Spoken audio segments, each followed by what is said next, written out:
Halo, apa kabar? Saatnya Anda menyimak berita daerah bersama saya, Hairul Amri. Sejumlah berita penting dan menarik lainnya telah kami siapkan untuk Anda. Berikut 3 berita utama hari ini. Rawan penyelewengan, KPK ingatkan legislator di NTB profesional dalam mengelola dana pokir. Antisipasi kriminalitas, polisi mengencarkan razia minuman keras jelang Nataru. Puluhan pembalap nasional dan Asia menjajal sirkuit Mandalika pada ajang Mandalika Festival of Speed 2025.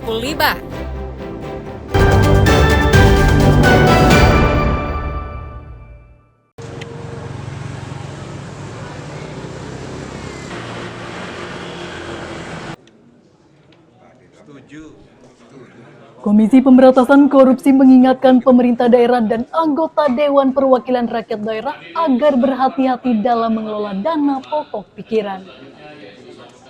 Peringatan itu dilontarkan KPK agar menghindari resiko tindak pidana korupsi dan gratifikasi seperti yang menjerat sejumlah anggota DPRD NTB tidak terulang lagi. Selain dikelola profesional, anggaran keuangan di DPRD juga harus transparan dan dibelanjakan sesuai aturan. Selain DPRD dan Pemda, KPK juga mengajak pejabat daerah untuk tidak main-main dalam penggunaan pokir karena dapat dijerat secara hukum. Itu makanya begini, kan ada TAPD, tuanya Sekda, ya kan? Jangan sampai dia sisip-sisip lewat OPD teken-teken, padahal dia teken-teken suatu program pokir, nanti bagiannya masalah yang masuk penjara ya. OPD. Bukan yang suruh-suruh. Kira kalau Dewan kalau mau menang itu hati-hati, kita mengingatkan lagi, karena itu prosesnya tidak benar itu. Ya. Untuk mengoptimalkan pengawasan, KPK akan memantau pengelolaan dana pokir dan dana lainnya untuk mencegah penyalahgunaan oleh para wakil rakyat. Dari Mataram, Emi Kusuma dan Riyadi Sulhim melaporkan.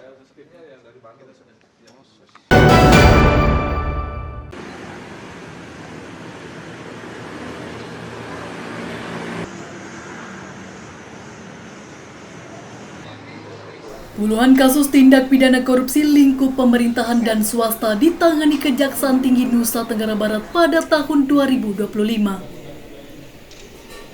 Kejati mencatat jumlah tindak pidana korupsi yang ditangani mencapai 61 kasus yang telah masuk penyidikan dan penuntutan di pengadilan. Adapun wilayah penanganan meliputi Kejati NTB 11 kasus, Kejari Mataram 7 kasus, Kejari Lombok Tengah 3 kasus, Kejari Lombok Timur 15 kasus dan 36 diantaranya telah masuk proses penuntutan. Di antara kasus besar yang ditangani Kejati meliputi korupsi pengadaan lahan MXGP di Sumbawa, pembangunan NCC, serta dugaan korupsi pokir DPRD NTB. Dari seluruh kasus yang ditangani, Kejati berhasil menyelamatkan uang negara 5,3 miliar rupiah dari penyitaan aset para pelaku tindak pidana. Di seluruh wilayah termasuk Kejari ITB, ini ada penanganan tindak pidana korupsi sebanyak 61 penyidikan dan sudah naik ke penuntutan sekira 36, yang sisanya masih proses. Kejati NTB berkomitmen akan mendukung pemberantasan korupsi dan menindak tegas para pelaku untuk menyelamatkan anggaran negara yang dialokasikan untuk pembangunan di daerah. Dari Mataram, Emi Kusuma dan Riyadi Sulhim melaporkan. Jemputan.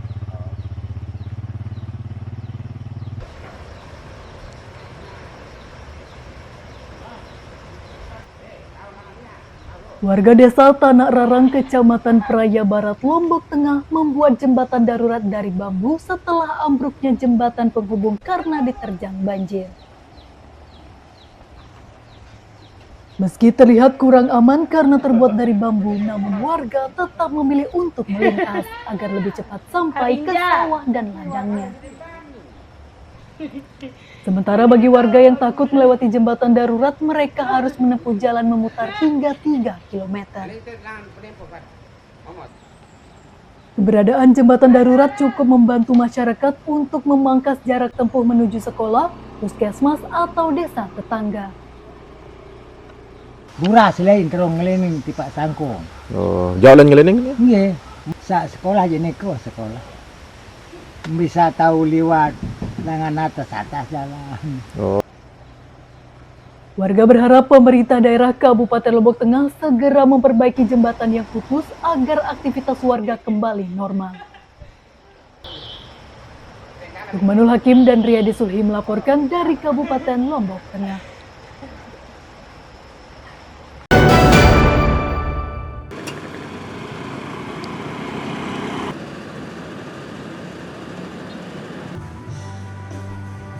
Puluhan kapal angkutan penyeberangan dioperasikan untuk memenuhi kebutuhan lalu lintas penumpang di Pelabuhan Kayangan menjelang Natal dan Tahun Baru. Petugas ASDP mencatat total 23 kapal akan melayani penumpang selama musim Natal dan Tahun Baru yang akan dioperasikan selama 24 jam.